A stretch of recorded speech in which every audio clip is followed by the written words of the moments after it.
Hello, and aloha. Our Florida Storm Chasers founder Morgan Guigon here with a live weekly podcast from South Florida Storm Chasers headquarters in South Florida.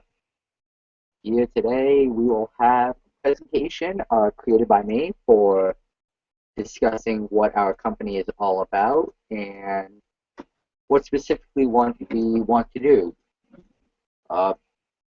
Podcast doesn't start for another 4 or 5 minutes, so it's time to ask some questions. Yes, there we go. Yeah, perfect time to ask some questions. That's what we're going to do in this presentation. Definitely looking to do a little bit different. Learned some things from the test earlier this week, and about different things that we could do to really help the company and what we need to do exactly with everything we do. And it's all about that. It's all about the storms. It's all about everything that we like to do. And as long as we have a strong team of backers such as you guys, that's a tremendous help to us and really helps us whenever we are doing things like this or have any other things going on. And we love doing this with you. Got great feedback from the guys in the field when we tested this out earlier this week, and definitely learned a bunch of things. And as we learn all these things, you find out different things about us and what you really want to learn and see in us as we expand. And we are slowly but surely expanding every single year and every single day. And as long as we keep expanding, then we can bring together, we can encourage the knowledge of storms and what needs to be taught about them and how to keep just the general public safe. And as long as the general public is safe, then we feel like our mission is done, considering the amount of research we do and all of that. And especially in the wake of the recent outbreak and tragedy, we feel like more of an obligation to do what we do and really want to what we can do to get the public aware. And if we cannot get the public aware, then our research is pointless. Everything that we do is pointless, and we don't want to have what we are doing pointless and not worth it. And as long as it's worth it, it is something that we will keep doing and will always have in the back of our minds whenever we chase that it's not for us, it's not for the storms, it's for the public and what we can do to save lives. And as long as we can do that, then we feel like our job is done. As long as our job is done, then we feel accomplished and we feel like what we've done is right and is a big help to the community. And as long as we have a big help to the community, then we can really expand and have people learn and stay safe, and not stay safe from us or other meteorologists telling them how to stay safe, but how to stay safe by using their own knowledge. And that is what a piece of today's presentation will be about. Now, as it's now 8:15 Eastern Time, we look to start the presentation by 8:20. Great time to ask some questions. We are on social media. It's on Twitter at SFLS Chasers, or you can look us up. We are Florida Storm Chasers. We are more than happy to answer any of your questions, anything that you have concerning the podcast, concerning us, what we do, our background, anything, you can ask us on there or in the podcast question box, and we will be more than glad to answer, not only live on the air, but on social media and on any platform you need us to answer on. And that, I'm going to take a second here and type up a quick tweet, send out to all our followers.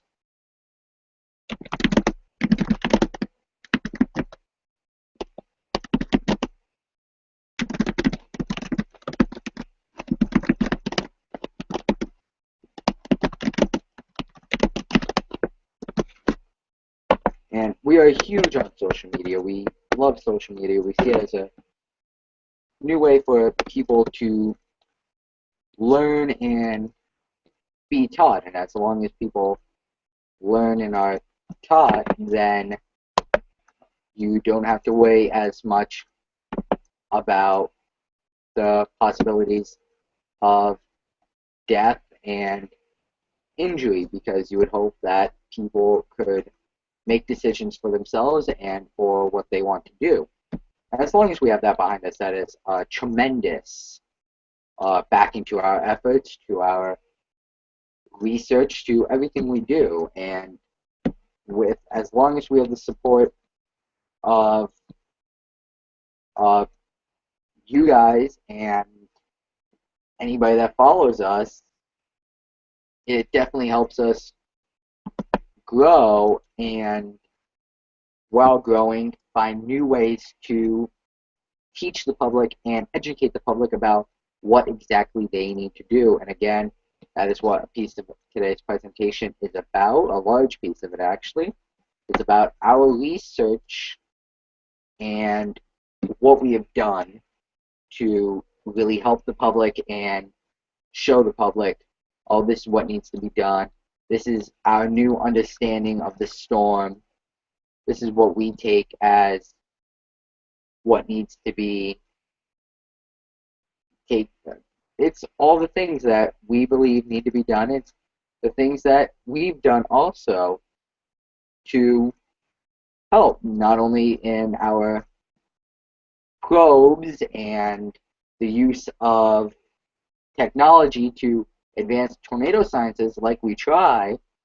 It is the advancement of the company and the public education to teach people what exactly we need to know. And as long as we have that, that is a tremendous backing and support to us. And that's something that we're grateful for. It's something we love to do, and definitely something we will keep doing as long as we are a company and alive. May I say that?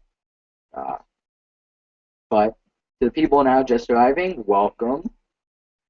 Thank you for coming today to the live South Florida Storm Chasers podcast straight from headquarters in South Florida.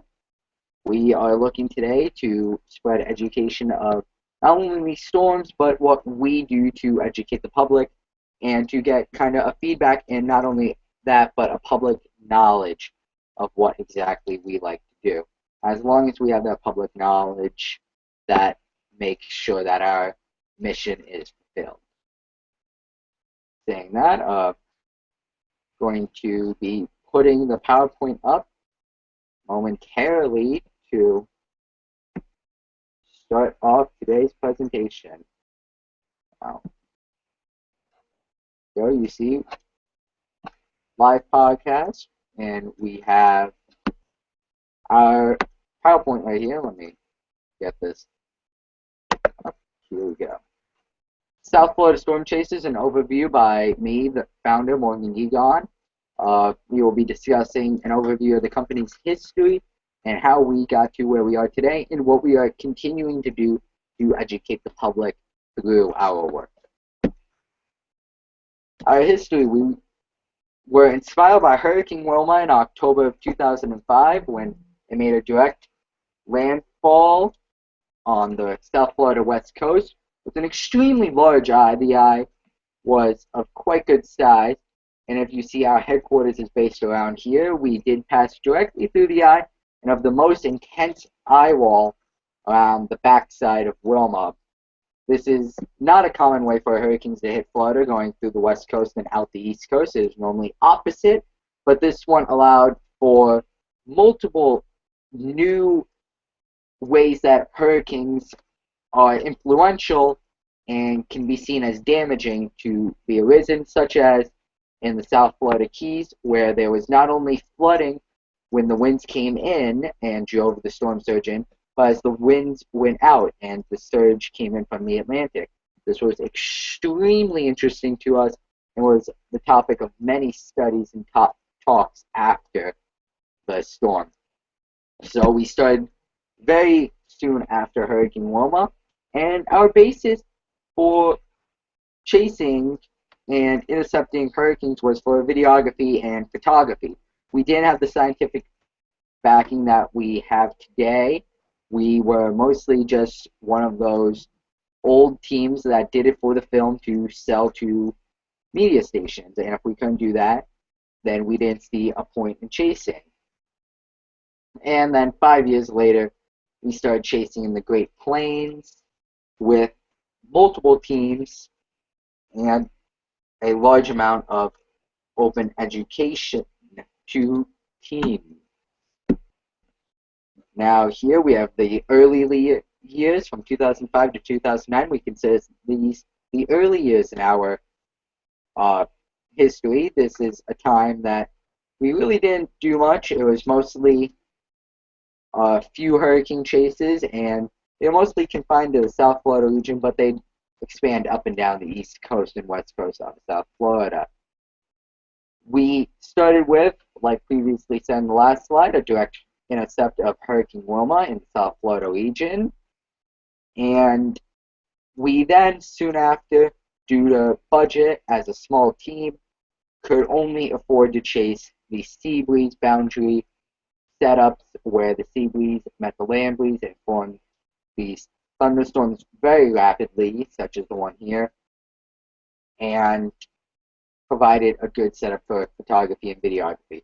And we also chased hurricanes, but after the 2006 season, it became generally quiet for South Florida, and since then, Florida has not been struck by an actual hurricane. We have only been struck by tropical storms since that time, making chasing extremely hard during those early years, other than on the sea breeze boundary setups or a cold front setup, which resulted mostly in a squall line.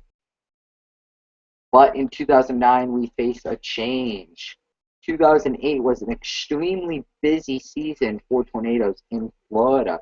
There were 7 tornadoes reported in Monroe County, of which we intercepted 5 of them, successfully putting ourselves in the general vicinity of the tornado before performing photography and videography on the tornado of the chase.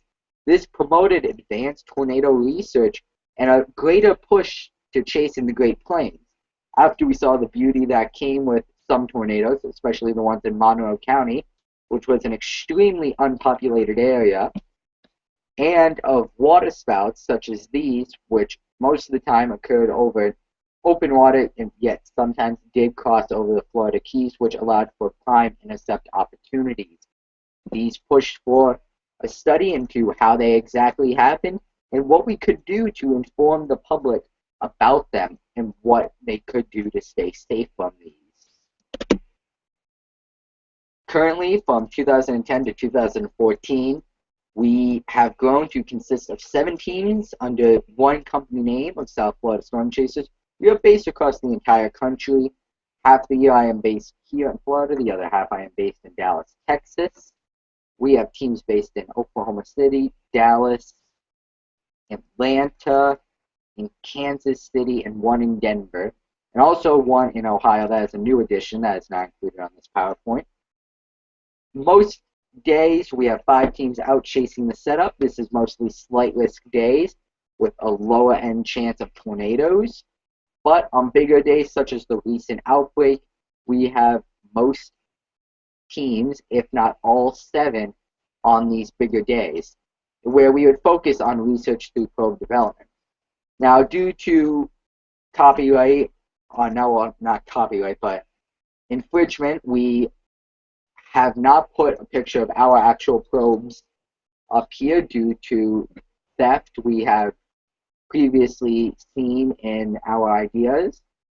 But this is an idea of a probe which was evident in the ever so famous movie Twister, which are small little balls that would be shot into the tornado, collecting data of what could happen. We decided that this should be our basis, is research through probe deployment, which would allow us to gain information on how tornadoes form and in what conditions exactly they need to form. And our future plans is to expand the company worldwide. We currently have the driver of one of our teams is based in Brazil during the off season, and we are looking to chase areas such as Argentina, which is also a prime hotspot for tornadoes and is known as Southern America's Tornado Alley, and Australia, where they do have multiple tornadoes per year, which allow for a prime opportunity for chasing to happen. And after this, we decided that we wanted to collect valuable tornado research in our probe development. We are currently aiming to have, by the end of this season, 3 air cannons with over 100 probes ready to be fired from all 7 teams. And to also, not only other than tornado research, hurricane and storm surge research, which you will find out more about later in the presentation. We also aim to educate the public through tornado safety and teaching them what we do in situations as chasers and first aid and first response. Many people ask us, why is this important? Why do we want to teach the public this? Because most often, if they are the ones who make it out alive, such as in Moore, Oklahoma, we had many families were first responders to the scenes instead of storm chasers or EMTs because they were in the damage zone. So if we can teach the people in the path first aid and how to be a first responder, this can greatly increase the chances that people could make it out of these storms alive even when they are injured. Now here we are going to take a quick 2-minute break to set up the second part of the presentation, and this is when we'd like to ask you to feel free to ask any questions or voice your concerns or opinions, or just ramble on about what you think of the presentation and what we are currently doing to expand ourselves and what we do in our name. And from all of the teams, I sent this late last night. So thank you from all of the South Florida Storm Chasers teams that are currently out on the field, including one that was on 2 Tornado 1 supercells today in the Florida region. We'd like to thank you for what you do and for sticking with us as we do these presentations. Now here, flip back over to me for quick. We do encourage you to ask questions. If you have anything that you worry about, ask a question. Ask us. We will answer. We do not bite. We love to educate the public, and if you have a question, ask it. We feel more than free to answer it, and especially as we grow, we want to have a kind of hand-in-hand relationship with you, our viewers, and our supporters as we go, so that we can learn how to further help you while you help us. And as long as we have that, that is more than detrimental to what we do and is a huge part of what we can do. Now, the quick 2-minute break.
Now here, as we are back for the second part of our presentation, we did get a couple of questions in through social media, as I read them here. A couple of direct messages.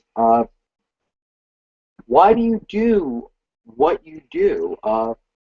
And thank you for whoever sent this. I currently do not see your Twitter name, but we do what we do for the public, for you guys, for everything we can do to expand not only our knowledge, but your knowledge on the storms and how to stay safe in the path of them. And if you can stay safe and you can stay alive, that's exactly what we want to happen. We want people to be happy, to stay alive, and in the face of these storms, not be afraid and not be hurt, which is definitely something that we are feeling right now after the previous outbreak, which resulted in the death of many, such as 14 in the Mayflower, Illinois tornado, which we are on and were first responders to.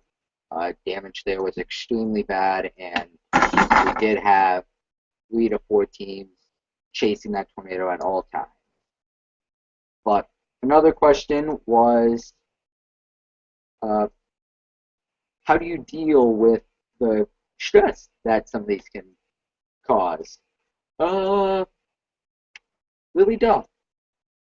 It's something that we, and specifically me, this was a question they asked me to answer from a personal standpoint. We don't.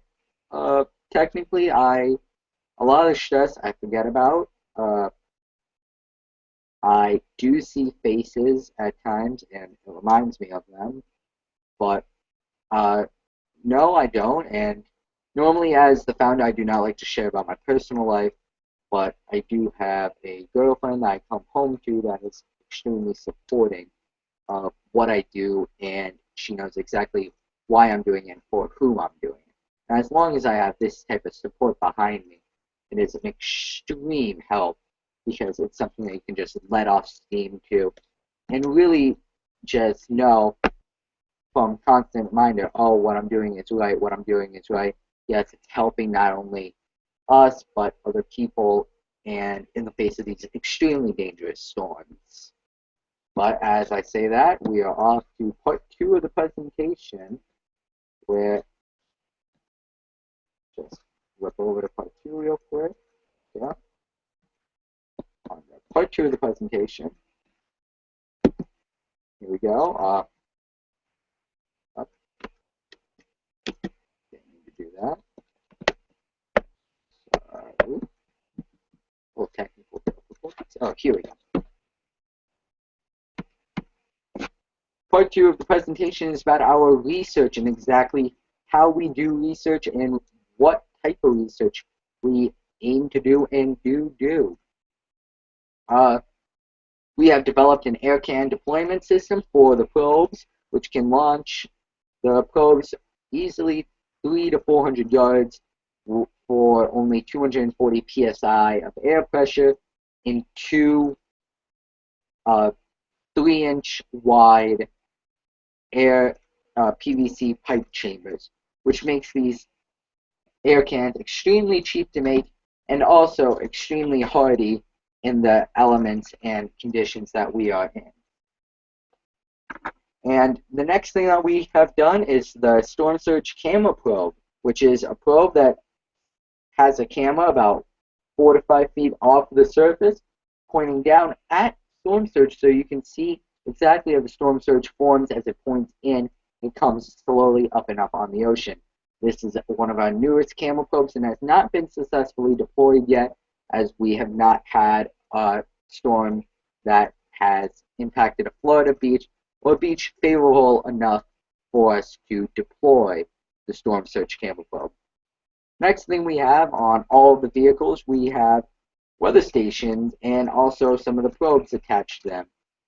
This is the common weather station that we have in all of our vehicles. It is able to measure rainfall, wind speed, wind direction, and is all powered by solar and comes with a beautiful display that we can have inside the vehicle at all times to not only tell us the outside conditions, which is extremely helpful in prediction, as many factors that are shown by models can be either confirmed or unconfirmed by the on-vehicle weather probes. Also going with that, we have multiple weather stations deployed at strategic locations within the plains and Dixie Alley. We have one in Dallas, Oklahoma City, Kansas City, Omaha, Nebraska, Denver, Colorado. We are currently getting one in Wichita, Atlanta, Jackson, Mississippi, Tuscaloosa. We do have one here at our home base, Miami, Jacksonville, Houston we have one, Lubbock, Texas we have one. And these not only help us see current conditions, but they help us, again, forecast like the on-vehicle weather stations. They let us see if we can confirm a certain model or not. And if it unconfirms the model, it could affect our whole chase and where we chase and why we chase that location. Now, the first thing we will talk about is the air cannon. This is it when it was in development just outside of our base in Florida during the off-season of last year. In December 2012, we started developing the air cannon. It is 6 feet long and has 2 cylinders, both 3-inch PVC pipe, capable of holding up to 240 pounds per square inch of air total. The barrel is 2.5 inches wide and 3 feet long, which allows for not only accuracy, but a fair amount of power of the probe coming out of it. This can be quickly used from the back of a vehicle, and it's also extremely mobile and is easy for us to use during a chase. This is much easier than us getting close to the tornado and deploying probes by hand on stakes like we used to. We have stopped that due to hazards posed by it, such as what happened in the El Reno tornado, trying to get in front of a highly dangerous tornado to deploy a probe that goes into the ground. This, we are able to go about 300 to 400 yards away from the tornado and still fire probes into the tornado to have them go up. The next thing is the Storm Surge Camera Probe, which is a triangular base with a camera about 5 feet up. This varies between 4 to 5 feet. It weighs 45 pounds, so in the event of storm surge, it cannot be easily carried. And it is easily deployed into sand during the strongest surge due to the spikes in each point of the triangular base that goes into the sand and allows for it to hold. And it collects footage of storm surge coming in, which allows for a better understanding of storm surge movement and how it so quickly erodes the beach and or takes over the land. Now, the strategic of having the camera 5 feet up is that most storm surge is not in waves of 5 feet, and the camera and the probe is not to be deployed within 5 to 10 feet of the end of the beach and start of the ocean. It is meant to be deployed about 12.5 to 15 feet back, where we are able to see the most data of not only surge, but yet also keep the probe safe and the equipment that is on the probe also. Now we have an on-vehicle probes, which includes with the basic anemometer, which takes daily, during driving, it takes frequent wind speeds and relays them to inside the vehicle, which allows for us to see what exactly the wind speed around a tornado and in a storm is, which allows for more accurate reporting of data to a National Weather Service office. On the more advanced vehicles, which is about 3 of the 7 teams, we have the weather station previously shown, and that will be shown again. That includes pressure, humidity, temperature, and dew point on those vehicles. This allows for us to make more accurate forecasts and to take more accurate data when a probe does not successfully get into the tornado. This allows for us also for the accurate conditions around a storm, which is crucial for when we are trying to do crucial storm research, and allows for us to compare conditions around a storm to the conditions within a storm. Now we have the weather stations that we have deployed across the Great Plains and Dixie Valley. This was a part of the redevelopment plan in 2009. It is deployed in most major cities in the Great Plains, as previously said. And in 2012, in mid-2011, we expanded the deployment to the southeast states following the April 27th super outbreak, to allow for more accurate conditions to be predicted and recorded there. And this helps with the day of predictions, as previously mentioned. Now, an accurate and good thing about this weather station, and we highly recommend them, they are by Accurite. You can share all the info live on the internet. And on an app, you can have all your weather stations constantly reporting their conditions to the app for you, so you can access it from anywhere. And also a very nice display that we like to have inside the vehicles and give free of charge to all people who participate in the program in the major Great Plains cities. Now that is the end of part 2 of the presentations. We would like again to ask for any questions, comments, concerns, remarks, or suggestions, and encourage you to feel free to ask. We do not bite, and we love answering your questions every single chance we get, especially as you always are asking us great questions, not only on social media, but on here, like we had last time on the cast. Now this is the perfect time to ask us some questions. We only have one more part left, and that presentation, depending on the time that the last half is finished, depends on whether or not we go into an analysis of South Florida weather and how we chase exactly down here, or if we end the podcast and pick up this next week, which, saying that, next week's podcast may be a little bit different. We are currently looking at, per the models, which are still all over the place, about a week and a day out. They are looking at good chance of severe weather in Oklahoma and Texas. This is the GFS, and the GFS turns a lot and twists, yet we cannot accurately say that after this past outbreak, which the GFS called for a while before it did happen. And we doubted the GFS, and then it happened, and everybody knows what happened. So, 2-minute break before the next part of the presentation. Feel free to ask any questions during this part of the presentation, and if you have anything else you need to say, go ahead, say it. We are highly accepting.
and we are back for part 3, the final part of the presentation, explaining the company and what exactly we want to do.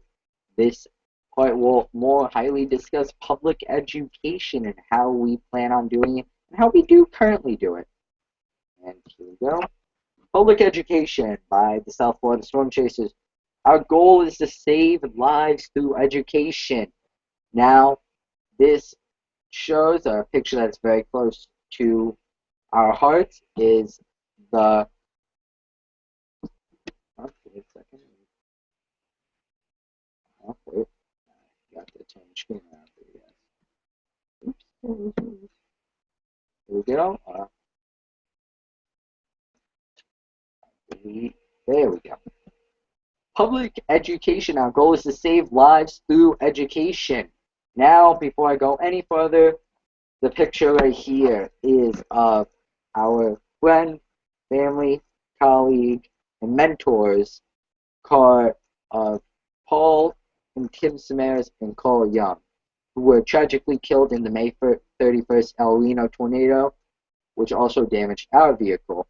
But this shows you the tremendous power that a tornado can have. It turned a huge truck into a mangled mess of nothing but metal, glass, and a motor that came out of the front.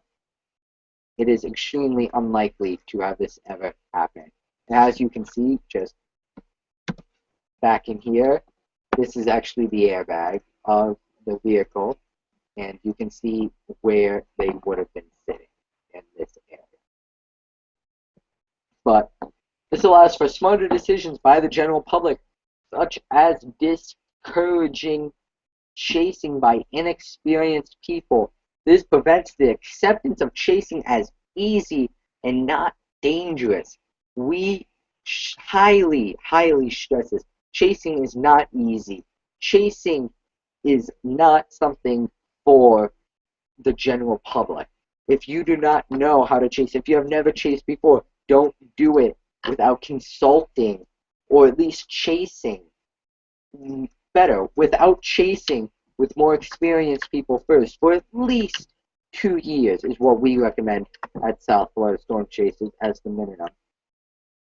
As long as people make smart decisions, it not only brings some of the feeling off of the whole meteorology community as if we have to hand feed you every second about it, even though there are other things that we need to do in the community. Now the concepts taught in, here we go, here's my mouse. The concepts taught by our presentations are recognizing the dangerous weather, recognize what exactly is going on. And this can help you and show to you, what I need to do and why I need to do it. And this helps save lives because it helps people choose the correct response to dangerous weather. When people are able to recognize dangerous weather, they are able to choose the correct response to dangerous weather. Whether it is a storm with large hail about to move in and moving their car and anybody they know inside, or if it is a tornado moving in and moving them down into the tornado shelter, which we recommend all people to have, either an above ground tornado shelter by one of the many companies out there, or below ground by another one of them. We highly recommend below ground if you can do it, but if you cannot, do an above ground. It is amazing. It has saved lives. We have found people in the most devastating of storms with only their storm shelter left standing. Now, following this, what to get to help choose the correct response.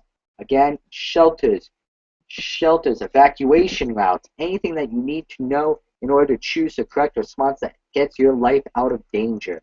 And we also teach them to trust our forecast.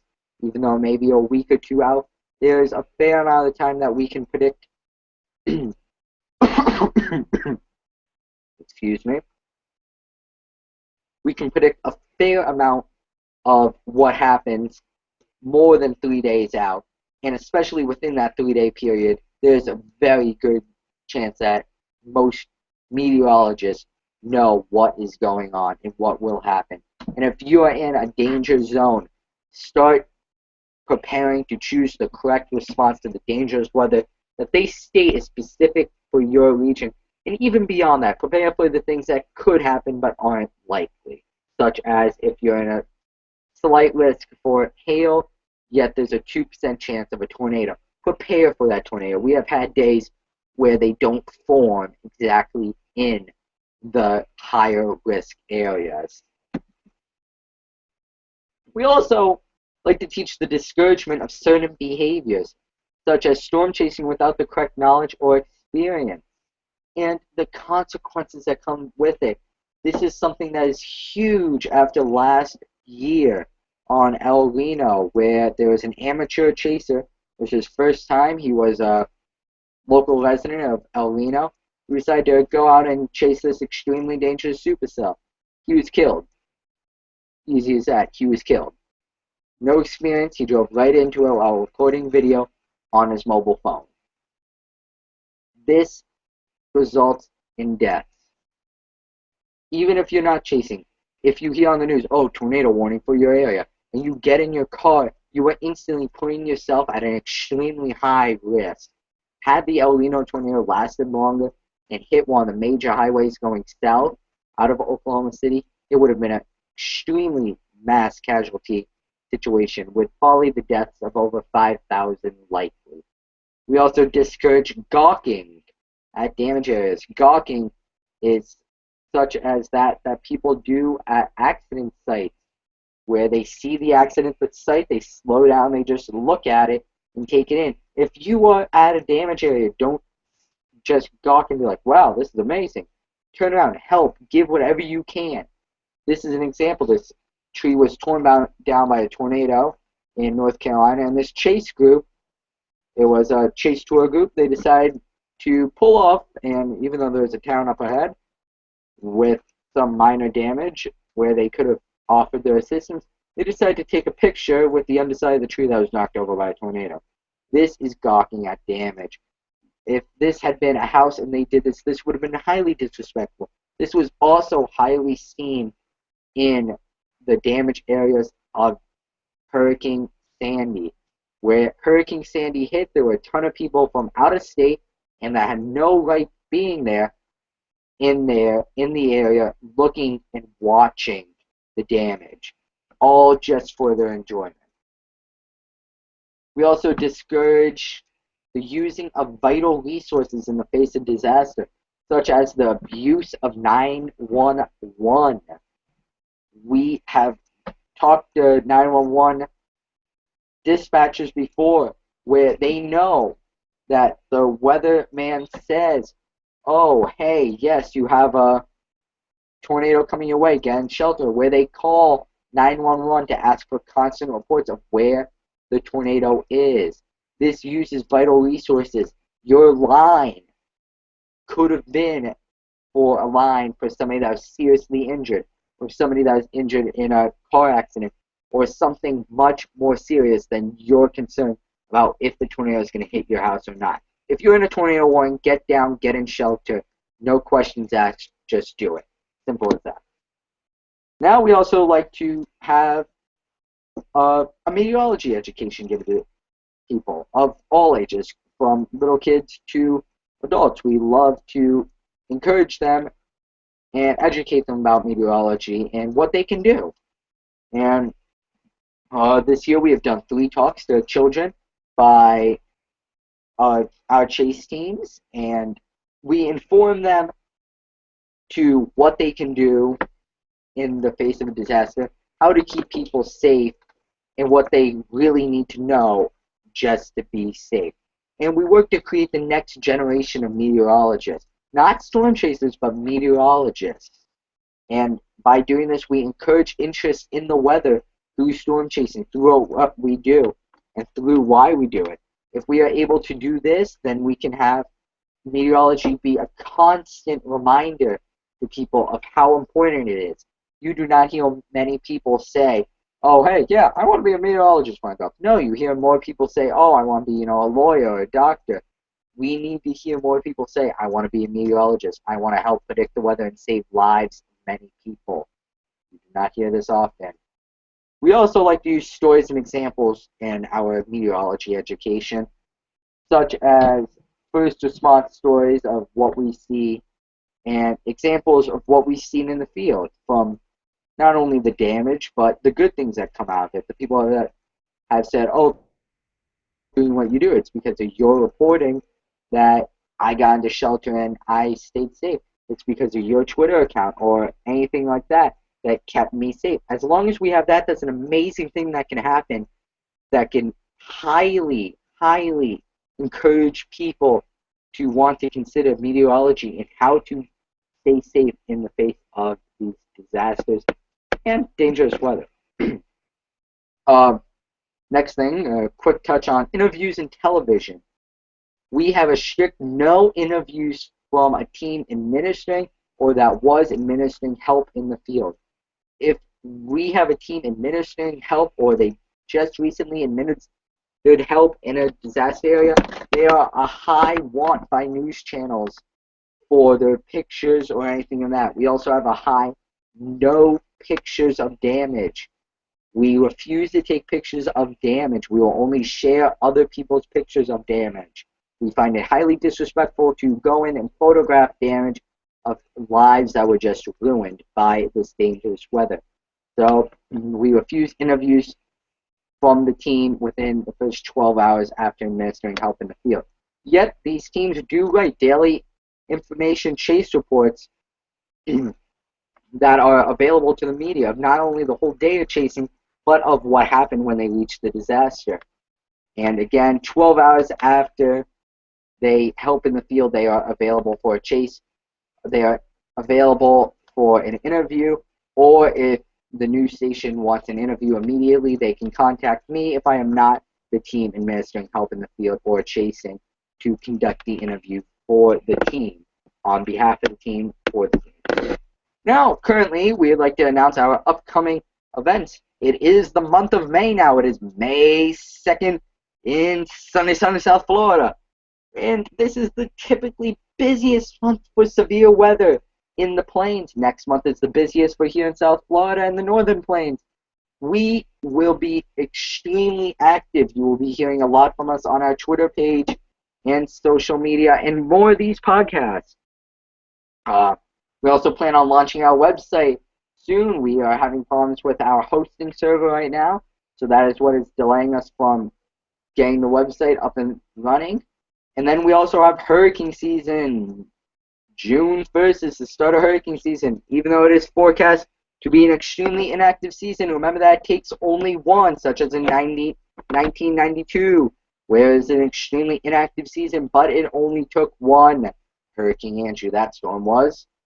Then we have, in mid-June, I will be gone with one of our drivers in Brazil for the FIFA World Cup and chasing down there from June 12th to July 13th. I will be gone.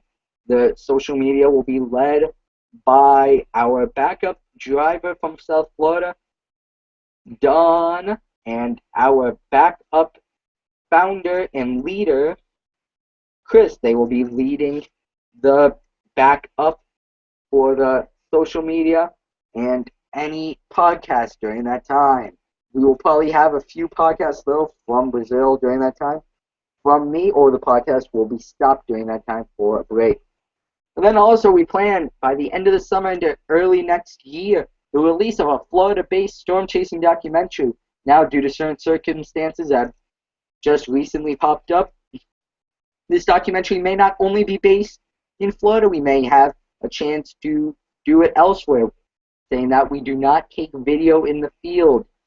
For the year of 2014, no video will be taken in the field in the Great Plains, as we have dedicated 2014 to research and memory of Team Twistex.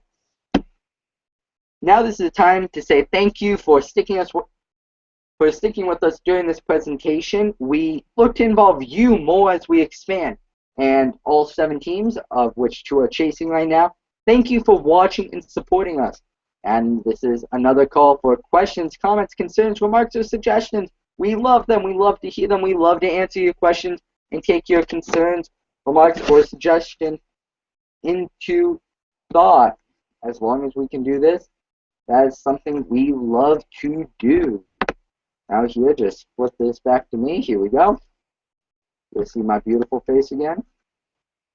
But we not only see a huge thing, and as I am actually in the background on social media talking to you guys, we love to talk to you and see exactly what we need to do to expand and to be successful as not only a team but as a company.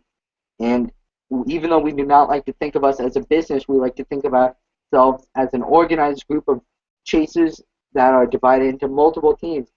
As long as we think this, we can try to be happy in what we do and always try to encourage people with what we do. As long as we have that, that is definitely something that we love to think about and love to use during the podcast. And that's what one of the goals of the podcast is to talk to you guys directly, straight from me to you guys, not through one of our social media people, but straight from me to you guys. And you guys get to see me, you guys see what I write, what I do, and this is something that we love to do. I enjoy these greatly, enjoy talking to you guys, and as long as we have these multiple things will be happening over the next couple of months, you will see, and there's a lot of things you guys will see results from. And as long as we have this, I'd like to say this is the last call for any questions, comments, concerns, or suggestions. I will give you guys until 9:10 for any questions, and then we should be logging off by 9:15 for the night and for the end of this podcast. We will be doing these every Friday unless severe weather implements or breaks up the plans. And saying that, this will be a perfect time to ask any questions. Social media, you can hit us up or ask them in the chat. It's definitely something that we don't mind. We absolutely love them.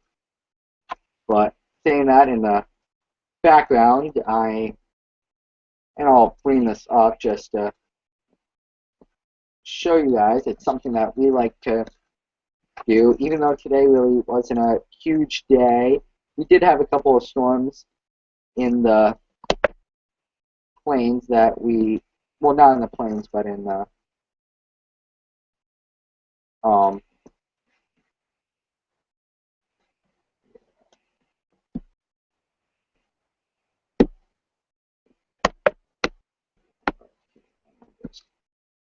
having a little bit of problems.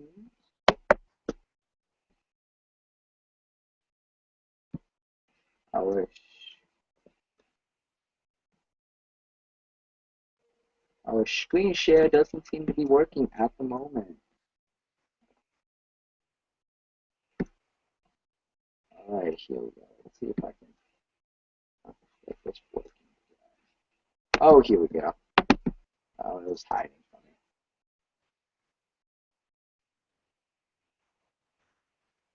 So here, this is the College of Dupuis webpage. As you can see, we do have Twitter open in the background, constantly checking it to see if there's anything being said to us, and it's also being constantly checked on my phone.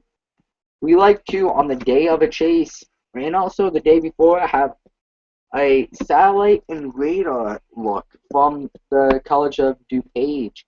Now here, not only do we do this, but since today was a Florida day, we can look at it from the Bahamas. Using this is extremely useful.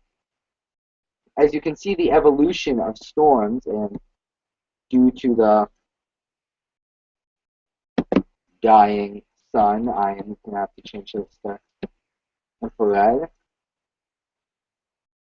You see the development of storms over here. I'm going to slow down and give you some current radar. Now, a little bit of surface plot. You see an explosion of storms over here. This actually will be easier if... Here we go. There we go. a 2 kilometer infrared satellite for Florida. We can get this as a 48 flame loop. Slow it down a little bit. You can see the cold front is running just about right here, and you can see the massive development of storms along the line. This is not only evident here to show, I'm going to stop switching in. We can enhance these storms with color. You see the brighter, more vibrant colors are the higher cloud bases. You can see a storm right here produce a very quick chance of a tornado, and as they move off the coast, more things happen. Dvorak, normally don't like using. Inverse, that's good. Rainbow, this is something we love to use for the tropics. ZA curve, not as great. Here you go, color enhance. You can really see the storms right here. Black represents the high cloud bases. See them moving in. There's a lot of dry air in front of these storms. You can see exactly where the cold front is as the day advances, right here, as it slowly shifts south. We did have a brief storm right around here that did produce some pretty good looking bases. Here's a different view of it. Red is drier air. We did have that line. And then you have over here, as this moves through, you see they try to fire. Only one fired about right there. That did produce relatively good winds and was a threat for a little while, but was not considered too much of a threat. Now I can show you what we mostly do on chase days. As we go here, look at the planes, look at the visible satellite. 48 frames is something we like to do. It just gives us a longer base time.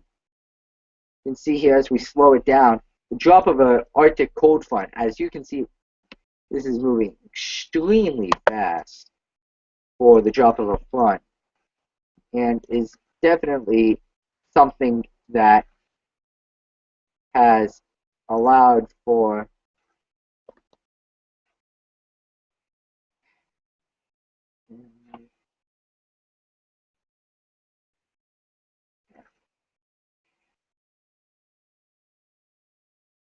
here we go. Yeah, fix everything that was happening. There we go. That's fixed. Here you have this drop of the front extremely fast, but you see some storms on this edge are trying to fire, and if I can right here stop it, you can see this white is actually snow slash dust. Down here there's more dust, and here is the Rockies, and it is a lot more of snow. This is definitely something that you want to watch, and this is on satellite a lot, and it's definitely something. 1 kilometer products are a lot easier to use. They are a lot more high definition and show us, well, here we can do a 24 frame of the radar. 24 frame is not as long. It's actually a much shorter time than most people would think. They would think, oh, 24, that's 24 hours. No, it is only 48 frames. And as you see, right here is about the actual line, the cold front, about up here a little bit higher. But down here, you had storms trying to form. You had one good storm for a little period here form really earlier in the day when this was all the way up there. This is outside of our range, though. Checking Twitter. You did have a couple good storms from this line up here, but as you see, they slowly dissolved into these lighter showers. And right about in Tampa Bay, they're about to have a good round of rain come ashore. But here, I'm not even going to look at the visible satellite. It's not going to be too visible. You can see some. This is not the best time to be using a visible satellite due to nighttime, loss of the visibilities. But you can see some of these storms fire along And then there's the fire of that good cell. It combined with the sea breeze, but now we do not any longer have the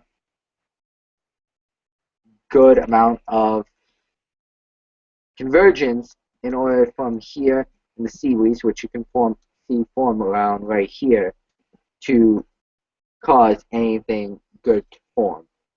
Now here, just a little quick overview of this. There's a mesoanalysis. You can do things such as temperature gradient. They're useful to use, especially on days. Road and river is not really easy for us to use, but the moisture divergent is something good that we like to use. Dew point, this is a big thing for us to use, and this shows really where you want chase. You want chase in dews that are greater than 62, 60, and in this day, this is why there's a good chance for storms around here, because not only did you have, this is actually was last updated at 00Z, which is 7 o'clock, which is 8 o'clock Eastern Time, excuse me.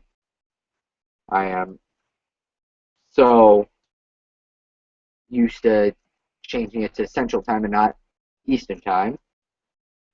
But you had 70 degree Fahrenheit dew points, and at the same time you had about 70 to 72 temperatures, but during the day you had a fair amount of heat there too. And then convergence is pretty good in most of these areas. We can look at the vectors. You see, they're okay. Barbs. It's other big things. Streamlines. You see which way the winds are going. And then this is just the pressure in some areas. See the pressure falls in some areas. You see it's fallen about 1, 2 in this area. This is mostly due to the passing of storms. And you can get current weather in these areas. You see there's some rain here along this trailing front. And then get the plots. Nothing really big else to talk about. IDs. These are mostly airport IDs and station IDs.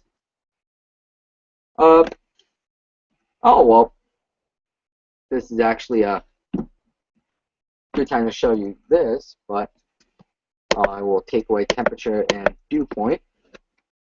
Oh, the watch in the warning. You can see right now we do have a fair amount of flood warnings in the northern part of Florida, and also just north of Tampa Bay, but yet also for a different part of Tampa Bay, we have a flood watch after the insane amount of rains earlier today that we had 2 teams reporting on. They did report that storms were pretty good and that there were about 3 to 4 inches of water in the USF parking lot in this area. This weather has not reached us yet due to the slow movement of the front.